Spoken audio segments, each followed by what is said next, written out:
দাদা, সকাল থেকে আমরা যে ঘটনার সম্মুখীন হচ্ছি, কসবা ল কলেজে গণধর্ষিতা হয়েছেন একজন ছাত্রী, এই বিষয়ে কি বলবেন? কারণ আমরা দফায় দফায় দেখছি যে কসবা থানার সামনে ঘেরাও চলছে কিন্তু এই মুহূর্তে, এবং যিনি ধর্ষণকাণ্ডে অভিযুক্ত, যার নাম উঠে আসছে, তিনি তৃণমূলের সঙ্গে রয়েছেন, তৃণমূল করেন, ছাত্র পরিষদ করেন।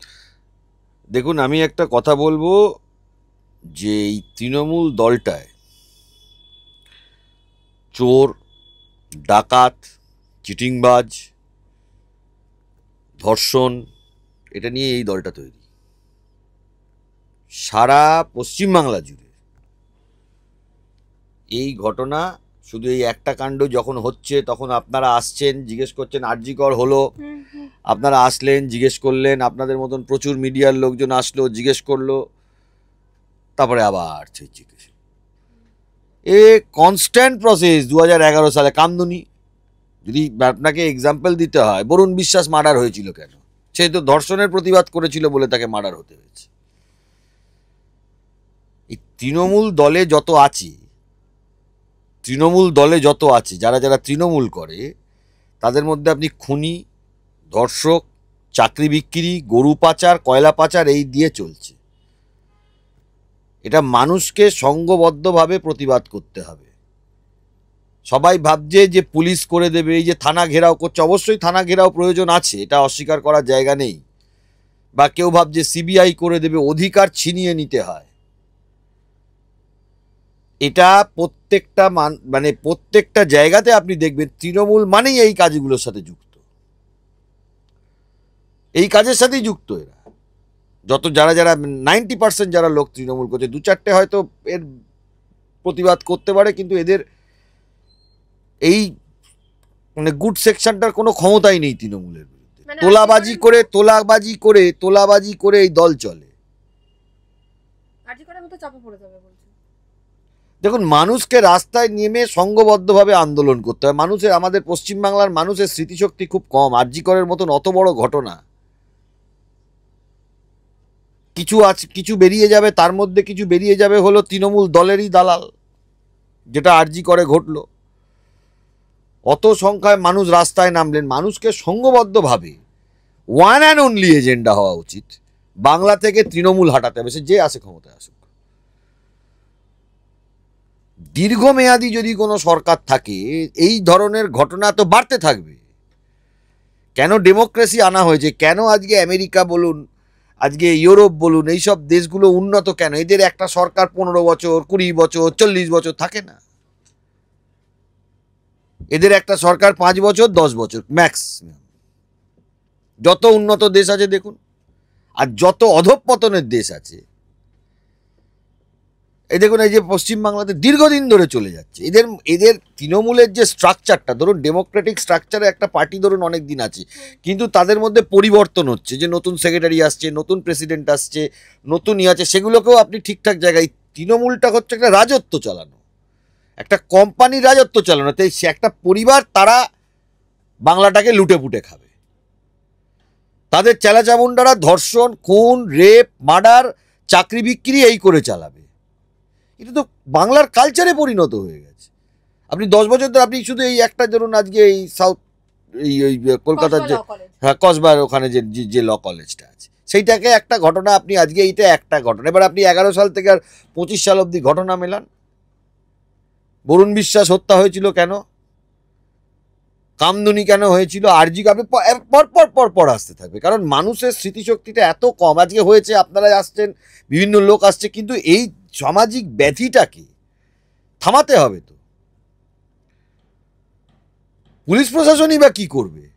তাদের তো হাত পা বাঁধা। পুলিশ নিজে মার খেলে পুলিশ বাঁচাতে পারে না। এই যারা এখন থানাতে প্রতিবাদ করতে যাবে, পুলিশ তাদের পেটাবে। এই শাসক দলের কাছে পুলিশ নিজে মার খেলে পুলিশ নিজে বাঁচাতে পারে? পুলিশের সেই মেরুদণ্ড আছে? আপনি অনুব্রত মণ্ডলের ভাষা দেখেছেন? এগুলোকে আইনের ভাষা বোঝানোর জন্য এই অনুব্রত মণ্ডল আর এই যে সাউথ কসবার কাছে যে ল কলেজে সেখানে ঘটনা ঘটেছে, এগুলো কি এরা কি আইনের ভাষা বোঝে?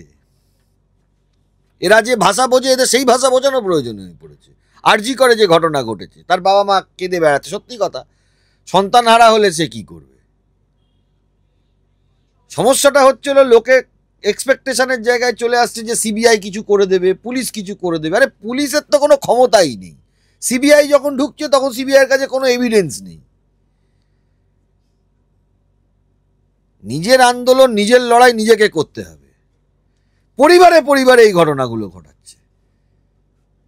ছেড়ে দিন এগুলোর কথা। আপনি 2021 সালে পোস্ট পোল ভায়োলেন্সে কতগুলো নারী ধর্ষিত এবং মার্ডার হয়েছে, তার আপনার একটা হয়েছে, আপনারা প্রচুর মিডিয়ার মানুষজন নেমেছেন, আপনারা দেখাচ্ছেন।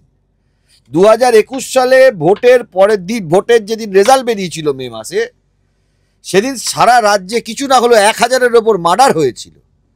1000-এর ওপর মহিলা সেদিন ধর্ষণ হয়েছিল, সেই পরপর 2-3 দিনের মধ্যে। মানুষ ভুলে গেছে, মানুষের মনে রাখা উচিত। রাজ্যে তখন গভর্নর ছিলেন জগদীপ ধনকর, আজকে তিনি ভাইস প্রেসিডেন্ট। তাকে গিয়ে লাস্ট অব্দি মানে পুলিশ প্রশাসন এমন চুপ হয়ে গেছে, এমন অত্যাচার চলছে, লাস্টে গভর্নরকে পুরো এলাকায় এলাকায় ঘুরতে হয়েছে। মুখ্যমন্ত্রী নবান্নে বসে তামাশা দেখেছেন। যখন গভর্নর যাচ্ছে তখন মা বোনেরা পায়ে শুয়ে পড়ছে, এমন অত্যাচার। এই অভিজিৎ সরকার, এই আমাদের মানিকতলা, গলায় দড়ি বেঁধে টানতে টানতে হেজরাতে হেজরাতে থেতলে থেতলে তাকে, তার মাকে সামনে দাঁড় করিয়ে মেরেছে এই তৃণমূলগুলো। ছেড়ে দেওয়া হবে? ক্ষমতায় আছে বলে দেখিয়ে যাচ্ছে, ক্ষমতা চলে গেলে ছেড়ে দেওয়া হবে? দাদা, এই ক্ষমতার কথায় আসি। রাজ্যে ক্ষমতায় আছে এখন তৃণমূল কংগ্রেস, সেখানে সুপ্রিম কোর্ট রায় দিয়েছিল যে 25% ডিএ ক্লিয়ার করতে হবে। আজকে জুন মাসের 27 তারিখ, রাজ্য সরকার এখন অবস্থান ডিএ কি দিয়ে দেবে না? রাজ্য সরকার দেবে না। আবার একটা মডিফিকেশন অ্যাপ্লিকেশন করেছে যে টাকাটা কর্মচারীদের না দিয়ে সুপ্রিম কোর্টে জমা থাক, কারণ কর্মচারীদের দিয়ে দিলে তারপরে যদি রাজ্য সরকার জিতে যায় মামলায়, তাহলে তাদের থেকে টাকাটা আদায় করা যাবে না। আবার সুপ্রিম কোর্টে দেওয়ার জন্য সেটা আরো 6 মাস টাইম চেয়েছে। অ্যাবসার্ড। কন্টেম্প তো হবেই, কন্টেম্প করব, আদালতের দৃষ্টি আকর্ষণ করব, সেটা তো একটা পার্ট, আইনের পার্ট। কর্মচারীদের উদ্দেশ্যে আমি একটা কথা বলবো, অধিকার পাওয়া যায় না, অধিকার ছিনিয়ে নিতে হয়। কর্মচারীরা যদি ভাবে যে আমি কেন ডিএ পাচ্ছি না, বাড়িতে ঘুমিয়ে থাকবে, হবে না। সংঘবদ্ধ সংগ্রাম করতে হবে, তবে হবে। কোনো অধিকার পাওয়া যায় না, পৃথিবীর ইতিহাসে কোনোদিন বলেনি। তার মানে এতগুলো 2011-এর পর থেকে আরো 6টা মাস আরো পিছিয়ে গেল। এটা রাজ্য সরকার তাদের মডিফিকেশন অ্যাপ্লিকেশন দিয়ে সুপ্রিম কোর্টে জানিয়েছে। পিছিয়ে গেল কি গেল না সেটা তো আপনি বলতে পারবেন না, সেটা তো এখন আদালতে বিচার্য বিষয়। আদালত পেছাবে না, পুরো এসএলপিটা ডিসমিস করবে না, ফাইন্যান্স সেক্রেটারি বা চিফ সেক্রেটারিকে কি করবে, সেটা তো পরের প্রশ্ন, সেটা আইনের প্রশ্ন। পিছিয়ে যাবে কি যাবে না সেটা তো আমরা যেটা আইনে লড়াই করব তার সুপ্রিম কোর্টে গিয়ে সেটা। আমি কর্মচারীদের উদ্দেশ্যে একটা কথা বলবো, অধিকার কোনোদিন সারা পৃথিবীতে কেউ পায়নি, অধিকার ছিনিয়েই নিতে হয়। একটা ছোট শিশু যখন জন্ম নেয়, সে কাঁদে খাওয়ার জন্য, সেও তার অধিকারটা ছিনিয়ে নেয়। আমাদের এখানে কর্মচারী যারা সমাজ রয়েছেন তাদের উদ্দেশ্যে আমি বলবো, খারাপ লাগলেও কথাটা আপনাদের শুনতে হবে, আপনারা অধিকার ছিনিয়ে নিতে পারেন না। ওটাই আমি বলছিলাম, দাদা এর মধ্যে কোনো কর্মচারীর সাথে আপনাদের কথা হয়েছে, তারা কি বলছে? প্রচুর কর্মচারী আমাকে ফোন করে, তারা বলে যে দাদা কবে পাবো কবে পাবো। তাদেরকে আমি একই কথা বলবো, যেহেতু তারা এই প্রশ্নটা আমাকে করে তাই জন্য তাদেরকে আমি এই কথাটা বলছি। একটা শিশু যখন জন্ম নেয়, সেও কিন্তু কেঁদে তার মা বাবার কাছে অধিকার ছিনিয়ে নেয়। আর এরা অ্যাডাল্ট, এরা যদি না জানে অধিকার ছিনিয়ে নেওয়ার মানে কি, তাহলে তো এরা ঘুমিয়েই থাকবে সারা জীবন।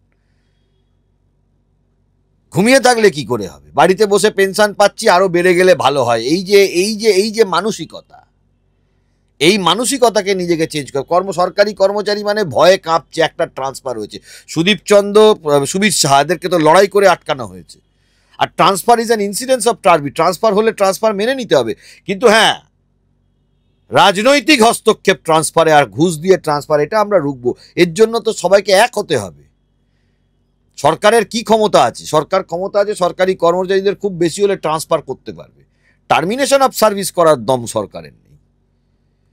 আর যদি বেআইনি কোনো কাজ হয়, সুপ্রিম কোর্টের রায়ে 26,000 চাকরি গিয়েছে। কর্মচারীদের এটাও মনে রাখতে হবে। তাই আইন মেনে কাজ করুন। প্রয়োজনে যারা যারা তৃণমূল আছে কর্মচারীদের মধ্যে, তাদেরকে চিহ্নিত করুন। চিহ্নিতকরণের কাজ তো রাজ্য সরকার।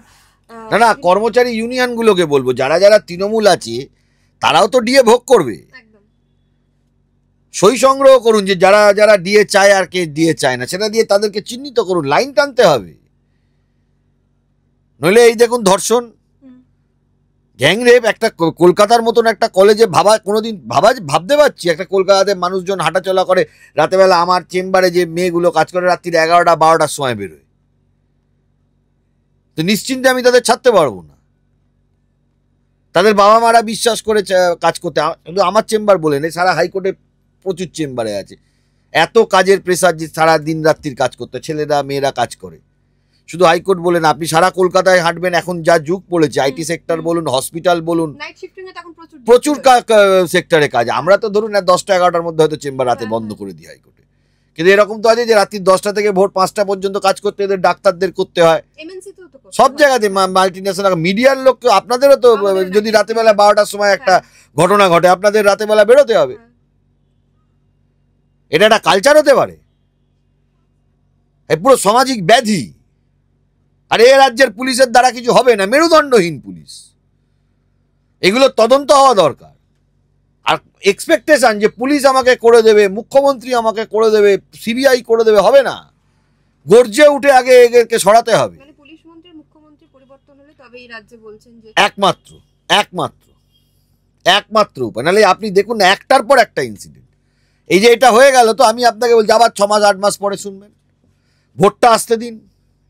2021 সালের ভোটের পরে কি হয়েছিল আমি তো বলছি, 1000-এর ওপর খুন হয়েছে সারা পশ্চিমবাংলায়, 1000-এর ওপর ধর্ষণ হয়েছে। 21 সালে যেদিন ভোটের রেজাল্ট বেরিয়েছে তারপরে পরপর 7-8 দিন এই সেম জিনিস ঘটনা ঘটেছে। তো এর প্রতিবাদ করবো না তো কি করবো? কত মা কোল হারা হয়ে গেছে, তাদের কোল খালি করে দিচ্ছে। আরজি করের বাবা মাকে বলুন তো, নির্যাতিতার